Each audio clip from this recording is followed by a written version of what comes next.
तो हेलो दोस्तों, welcome back to my channel GSP. तो आज की इस वीडियो में देखते हैं circular motion and centripetal force. तो चलिए शुरू करते हैं आज के वीडियो को। तो देखिए, circular motion and centripetal force क्या चीज़ होती है। तो सबसे पहले आप समझो कि सर्कुलर मोशन क्या चीज़ होती है भाई। तो मोशन तो आपने पढ़ा ही होगा। तो मोशन यानी कि कुछ एक यह पार्टिकल है ए नाम का, और वो ट्रैवल करके यहाँ बी तक चला आया। तो ये और बी में उसने जो एक्टिविटी की उसे बोलते हैं मोशन। तो ये तो होगा भाई स्ट्रेट लाइन के लिए मोशन। अब आपको पढ़ना है सर्कुलर मोशन क्या चीज़ होती है। यानी कि एक ऐसा सर्कल है, पहले बना दो सर्कल, यानी कि सर्कुलर है इसलिए सर्कल बना दिया। तो ये सर्कल का एक ऐसा सेंटर है, और यहाँ से इस सर्कल की ये रेडियस है, वो इस सेंटर है। समझ गए।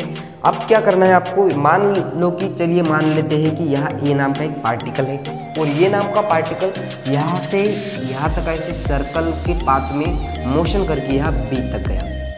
सर्कल के पाथ में मोशन कर लिया इसे, उसीलिए उसे बोलते हैं सर्कुलर मोशन। समझ गए। कोई एक सर्कल है, वो ऑब्जेक्ट ए से लेकर बी तक चला गया, ऐसे सर्कुलर मोशन में उसने ट्रैवल कर दिया, तो इसीलिए उसे बोलते हैं सर्कुलर मोशन। तो चलिए समझने की बात आ गई है सेंट्रीपिटल फोर्स क्या होती है। तो मान लो कि आपने एक स्ट्रिंग ले ली स्ट्रिंग ले लो, जल्दी से एक स्ट्रिंग ले ली, और उस स्ट्रिंग को एक ऐसा पत्थर बांध दिया, एक स्टोन बांध दिया, और ऐसे घुमा दिया आपने, ऐसे घुमा दिया। तो वो कैसे हो जाएगा, देखो ज़रा।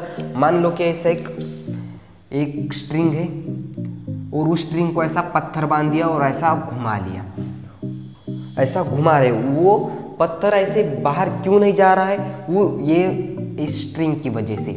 अगर यहाँ से स्ट्रिंग हमने छोड़ दी तो ये ऐसे v वेलोसिटी से ऐसे कहीं दूर जाके जिस डायरेक्शन में यह है वहाँ जाके ऐसे स्ट्रिंग के साथ निकल जाएगा, मगर वो इस स्ट्रिंग की वजह से बाहर नहीं जा रहा है। वो स्ट्रिंग की वजह से नहीं जा रहा है, वो स्ट्रिंग उस स्टोन को सेंटर की डायरेक्शन में एक फोर्स लगा रही है। वो स्ट्रिंग उस स्टोन पे सेंटर की डायरेक्शन में एक फोर्स लगा रही है, इसीलिए उसे बोलते हैं सेंट्रीपिटल फोर्स। समझ में आ गया? नहीं समझ में आ गया तो हम इसकी डेफिनेशन भी जल्दी बना देते हैं। तो उस सेंट्रीपिटल फोर्स का एक बहुत ही फेमस सेंट्रीपिटल फोर्स का फॉर्मूला है, वो यहाँ नोट कर लो। सेंट्रीपिटल फोर्स इजिकल टू होता है mv²/r इजिकल टू m, या इसे mr⍵², ऐसे भी बोलते हैं, mr⍵²। m यानी कि उस स्टोन का मास, v यानी कि उसकी जो वेलोसिटी v है, और r यानी कि वहाँ का डिस्टेंस, इस रेडियस का डिस्टेंस। m यानी कि मास, r यानी कि रेडियस, ओमेगा यानी कि एंगुलर वेलोसिटी। तो यहाँ नोट कर लो, ओमेगा यानी कि होता है एंगुलर वेलोसिटी। समझ गए यहाँ तक? तो आप ये नोट कर लो जल्दी से, हम इसकी डेफिनेशन आपको समझा देते हैं। तो नोट कर लो फास्ट में से, यहाँ जल्दी से कर लिया नोट। मिटा रहे 1 2 3 मिटा रहे। तो चलिए आपके सामने है डेफिनेशन किसकी, सेंट्रीपिटल फोर्स की।